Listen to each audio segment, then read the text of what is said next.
Hey everybody, welcome back to our channel. We're the Movie Couple. I'm Wendy. I'm Dustin. And here's our non-spoiler review for Alita Battle Angel. Alita Battle Angel is directed by Robert Rodriguez and stars Rosa Salazar, Christoph Waltz, Mahershala Ali, Jennifer Connelly, and Keean Johnson. Dr. Ito discovers Alita in the scrapyard of Iron City. With no memories of her past, Alita begins her new life as she tries to learn of her past. So before we jump into this review, I want to let you guys know that I did make a video a while back. I think it was when the trailer first came out, comparing the original, the OVA, to the trailer. And keep in mind that in this video, I had not seen the movie. I had only seen that one trailer, and then I watched the OVAs. So if you're interested in checking that out and see how it kind of compares to the initial trailer, go ahead and take a look. I will link it down below, and let's get on with our review. So what was your anticipation of this movie? I actually was kind of excited for it because the trailers and all of the things that I was hearing about it actually looked really fun, really cool, and it looked gorgeous. Yes. And I was really excited for some of the fight scenes. But I do have to admit, so far, anime to movie adaptations hadn't gone very well. So Nope. this looks really cool, but I'm not going to get too excited just in case the trend continues.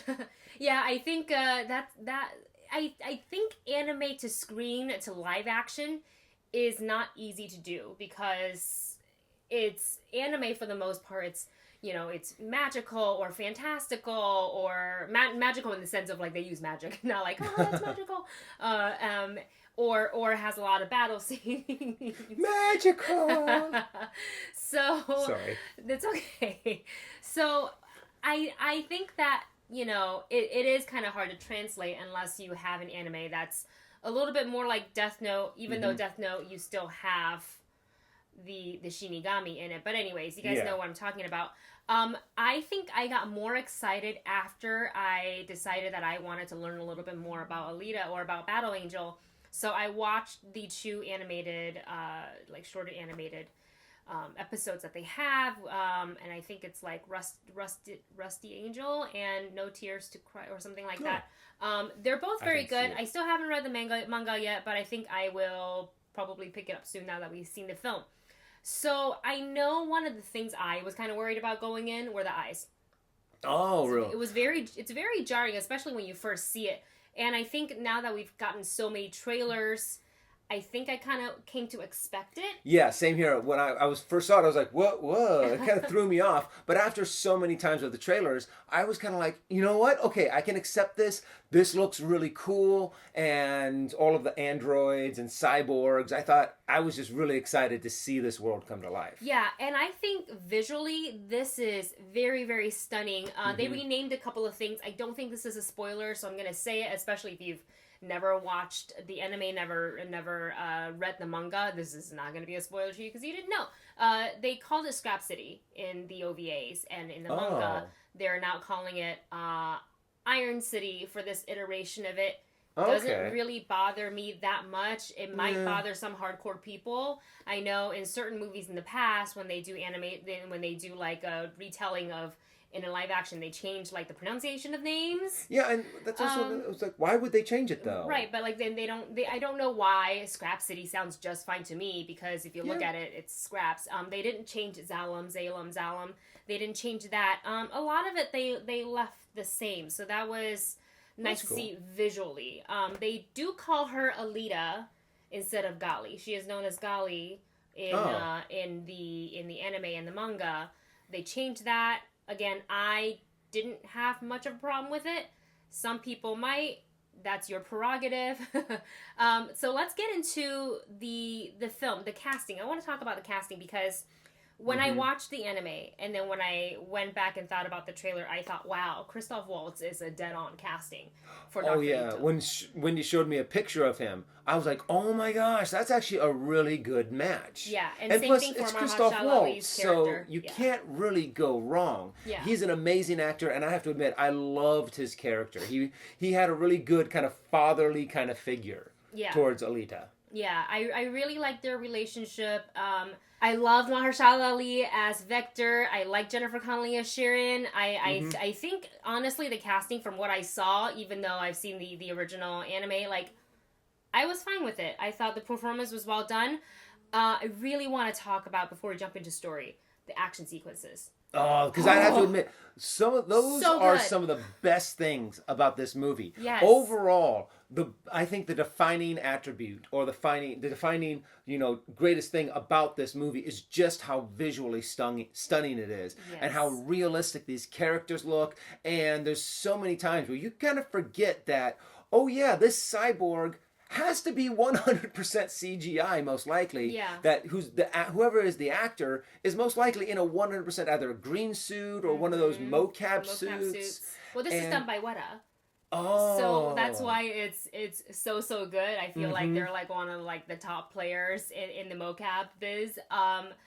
Yeah, the action, if anything else, if you go into this movie not expecting anything else, expect to be blown out of the water with the action sequences. There are so many of them. Yeah. They last a really long time, and it's just so satisfying to watch.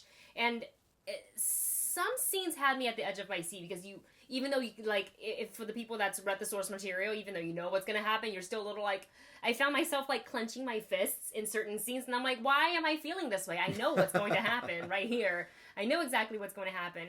And with that said, we love the action scenes. Let's dive into the story a little. That's where I personally think that this movie kind of takes a few of its hits. I feel like they had all of the source material from the manga, and they were just like, oh right, shove it all in. And we wanted to do this, we want to do this, we want to talk about this, we want to talk about her past, we want to talk about this love interest, we want to talk about her father relationship, and I'm kind of like, whoa. They're jamming a lot in there. Yeah, they're jamming a lot in there, and everything's very much cut short, to where you don't really get to flush it out. It's pretty much them just mentioning this, telling a little bit about it, but then moving on to the next thing. Yeah, and that's kind of the problem you have with manga and the ones that's been like, they have so many like volumes. Yeah. Is there's a lot of story to tell, and which ones do you pick to put into this one movie? They didn't announce that this would be either a standalone, or if it does well, they're going to go into sequels. They haven't announced that. So their plan obviously right now is the one movie. Right? And so what you would do is, you're like, okay, everything great about this anime and manga, put it all in. I think, because I haven't read the manga, I don't know for sure, but I think they moved some storylines around a little bit in order to fit into this movie within its runtime. I remember hearing that about someone else was saying that about this, is that they took some things that were at the end of the manga, put it over here. Oh, it was? Alita. Oh, okay. And they rearranged some things to kind of make everything fit. Now, normally that probably wouldn't be too big of a problem, but for me, this might fall under spoilers, but I'm going to keep it as vague as I possibly can, is that they leave it on a cliffhanger, or at least I personally think they leave it kind of very cliffhanger-esque. Okay. They kind of have this build-up, and then you're like, oh, it's the end of the movie. Right. And if they were going to end the movie like that, then kind of spread out everything. Take out a few things here or there, because it really looked like they left it open for a second one. And if they were going to do that, be like, okay, let's take some of these other things and analyze them a little bit, maybe in the second movie. So we have some more material. Take some of the big things that you really want to show, some of the big action events that you want to show, like Motorball, like that race that they had, and put that in there, but kind of take some of the other stuff. See, I didn't feel that way when we got to the end of it, and I was okay with it. My problem with not so much the story itself, it was with the pacing a little bit, and because you could kind of tell, even without knowing all of the source material, you could tell that they plucked things from different timelines, if you will, throughout the manga, and they put it in where they feel that it would fit for the general audience. It does feel kind of jarring. Yeah, you would feel that, I think, even going in. But with that said, I think my thing, and I didn't feel this way, but I worry about people going in not liking the dialogue, because the dialogue is a lot of them are direct translations from like the anime or the manga, and it's not the strongest. Some of them are very like abrupt. Like some people like it. Ito would recite a line that's very abrupt, and you don't know where this feeling came from. Like there was no cause or effect. Yeah. It just happened. It just came out, and we're all supposed to believe it, right? And that's kind of what I have a problem with. And you're already watching this like fantastical movie in a dystopian world with cyborgs and living amongst humans, and there's Xylem and there's Scrap City, and this so I've already suspended my disbelief. Yeah. But then there was this line that I'm just like, I don't know where it came from and why are they already fit. Right. So it's basically some of the lines came out and I felt like the relationship between certain characters haven't developed to that point as they're saying these lines. So I haven't felt that connection between the characters before these lines came out, if that's all making sense. But I feel like I'm rambling. So that's kind of like the main problem I really had with the movie is some of the dialogue, and I feel that some of the characters they weren't connected yet at that point of the story for those deliveries. I feel that the one relationship that probably suffered the most from what Wendy's talking about is the love interest. I really didn't feel that love interest with Hugo and Alita, and I felt it kind of just a little awkward and it kind of a little forced together. Too fast, I guess. And if they would have given that a little bit more time, like say the course of a movie, to kind of expand and be able to evolve, then I think that would have done a lot better and kind of put what they had at the end of the relationship or the end of the movie to kind of evolve that in the next movie. But that's just my opinion. Well, with that said, let's go ahead and give our rating. Dustin, what is your rating for Alita Battle Angel? I still think that this is a great movie to go see in the theater, especially if you get a chance to see it in like Prime or an IMAX, to where it's a huge screen. Was it a Prime or was it an IMAX? I think it was a Prime theater. It was a Prime but theater. It was in 3D, and the seats rumbled. Not like the 4XD whatever, like where the seats like move with the movie. Like the seats just rumbled with the soundtrack and the sound effects of the movie. And my God, it was amazing. So definitely worth the extra money for that. But I'm going to give it a check it out because there were some flaws in the storyline, in the dialogue, and in some of the character development that I think really held it back from just being a phenomenal movie.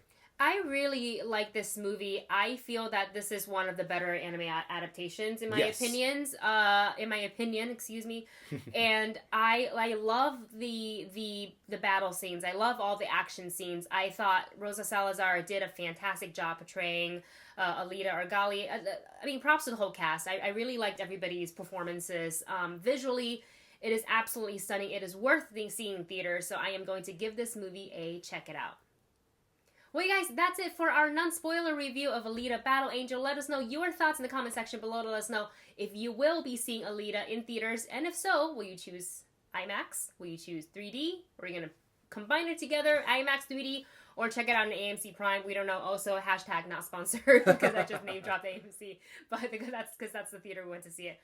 Thank you so much for watching this video. Don't forget to like, share, subscribe, follow us on social media. We are at @themoviecouple_ and at Wendy Lee Zaney on both Twitter and Instagram. And we'll see you in the next video.